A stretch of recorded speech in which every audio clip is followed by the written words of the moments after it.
Donald Trump famously claimed to be a law and order president, but he's under fire for his administration running a jail where Jeffrey Epstein just died under mysterious circumstances.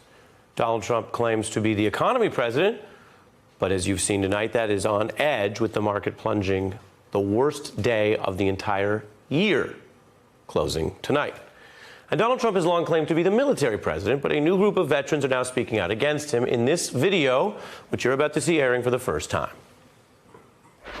I didn't lose a limb in service for this president to disrespect and not follow the Constitution. This is the only time I felt like the president was not supporting me as an American citizen, as a Muslim American. The president had declared transgender people, even though we had a history of serving honorably, would no longer be allowed to serve. Trump can't be relied on. He lies. Integrity matters in the military. The biggest enemy right now is sitting in the White House. I don't think the oath means anything to the current president. It doesn't mean anything to him. He's never served. He's never been selfless about anything.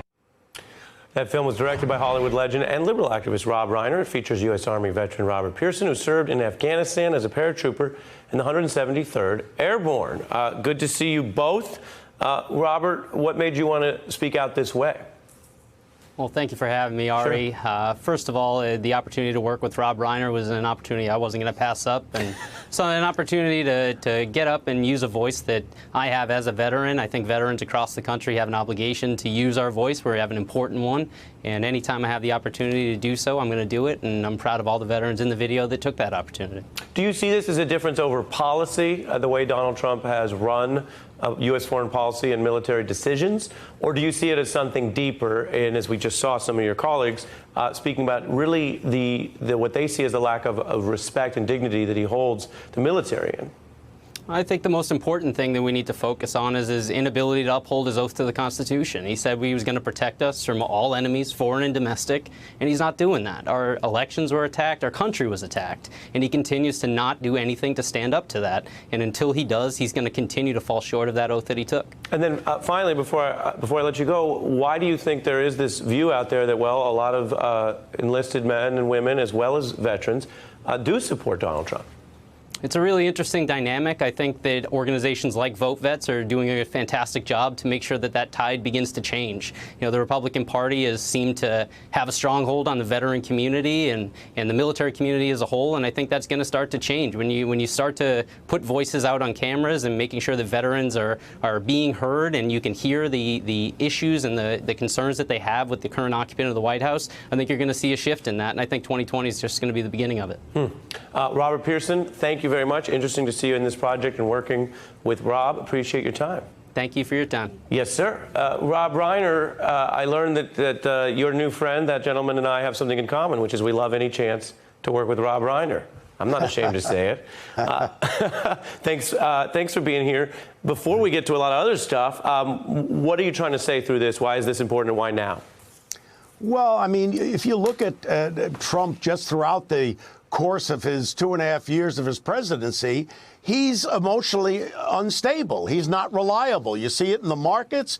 You see it in how he treats people of color and immigrants. You see it with our allies. Could he have cameoed in Wolf of Wall Street? Yeah, he would have been the guy, hopefully, that would have gone to jail because, you know, the military, they need somebody that they can rely on.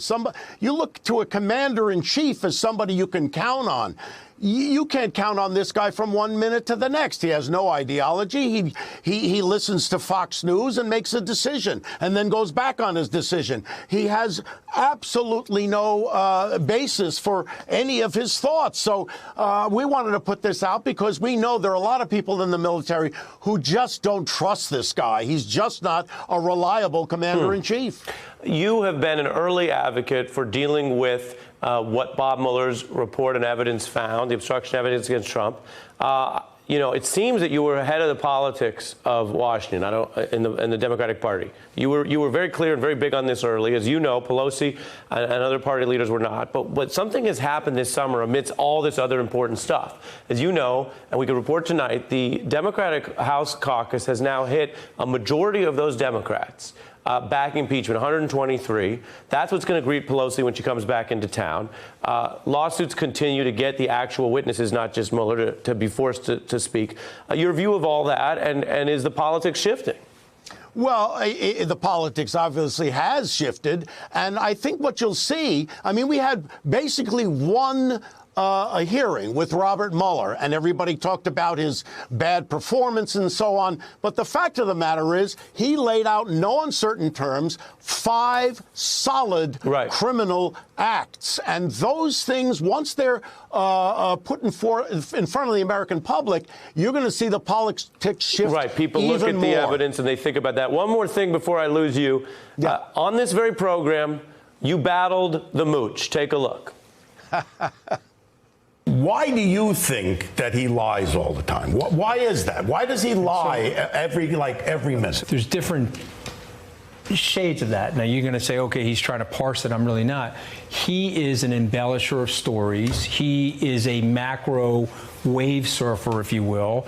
And so he will tell a big tale and a big story. Yeah. He defended Trump. Now he says Trump's dangerous and it's got to go. Your thoughts? Well, I feel bad for the mooch. He's come to the party late.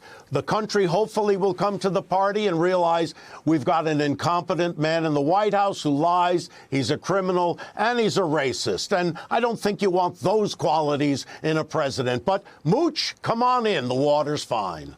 From Rob Reiner to Scaramucci, from a debate to, as we say in the business, to a collabo.